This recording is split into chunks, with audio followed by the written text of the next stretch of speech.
I'm going to ask you a question that's sort of, as they say, is out of left field, but I'm very interested in what you might say.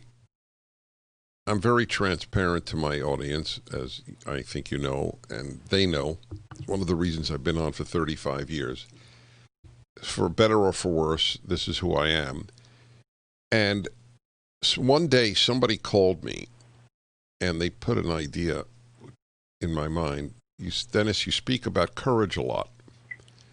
So how do you become courageous?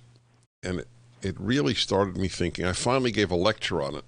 I'm just letting my listeners know it's available, the lecture, How to Be Courageous, at the Prager Store.com. And you have courage.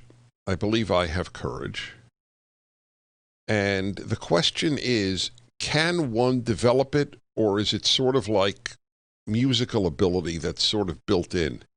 What's your take on courage? I think it's both. I definitely think that you can become more courageous over time, and that certain elements of what's going on in the world can transform you into a more courageous person. You know what I mean? I think you wake up one day and you go, wait a second, I don't recognize the person I'm living in anymore. And my silence has played a part in allowing. Wait, do me, by the way, talk a little more directly in the phone. Sometimes it gets muffled. Oh, sorry. Okay. Yeah, I would definitely say that. I think it's something that you can develop, because of situational courage. And you realize, oh my gosh, I've played a part. My silence has played a part in the destruction of society. I suspect there are, for example, a lot more Californians who are raising to the challenge to be more courageous and more vocal because they don't recognize their state anymore. But I do think that there are some people that are just born with it. And I definitely am someone that has always been this way. Professors, teachers, my parents, coming from the time I was 4 years old, I just always knew what was what. And I didn't really want adults telling me, oh, Candace, you can't do that, or Santa's not going to come. My dad said I was kind of the toddler that would shoot back. Well, then tell him I said not to come, So I've always had this thing about being myself and never wanting that to be stripped away from me. And I don't know where I get that from. I think it's built into my DNA.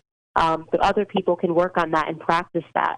And in a circumstance like today, when we are in the midst of an ideological civil war, there's no greater time to speak up and to say, that this is right and this is wrong.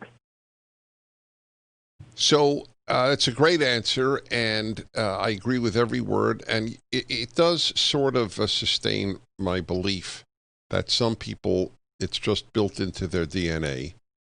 However, that doesn't mean any more than if great musical talent isn't in your DNA, it doesn't mean you can't play the piano. Right. Everybody can play the piano. And everybody can become more courageous. I mean, right. And I think the biggest step is you have to wake up one day. You can't wake up one day and be courageous, but you can wake up one day and say, I want to be courageous. And that's when it starts. And a definition, which I know you will resonate to, is you cannot be guided by will I be popular. That is so well said, and I think that is one thing that is so interwoven into my character. I just don't care to be well-liked, and this is not a popularity contest for me, and I would say that especially with Black America.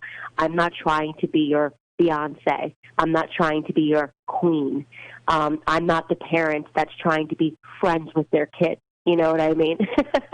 I'm trying to say what's right and what's wrong, and play a part in building a society that I want to live in. And I'm not fearful to say that, even when the truth is, because the truth is not always popular. We know that today the truth is actually not popular. People that strive for popularity and strive to be like are okay to lie in order to do so, and that is so wrong.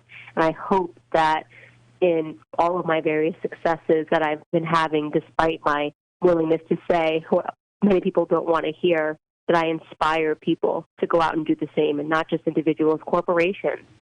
Stop allowing yourself to be shaken down by Black Lives Matter, being told that you need to post black squares. I mean, there are such small acts of defiance that we can take, and that we should take. And don't be fearful, because on the other side of those things, people say, "Oh, I'll lose all my clients." Well, you'll gain tons more. Bless you know, you, bless you. Because people Candace, like the truth. thank you, and on behalf of America, thank you.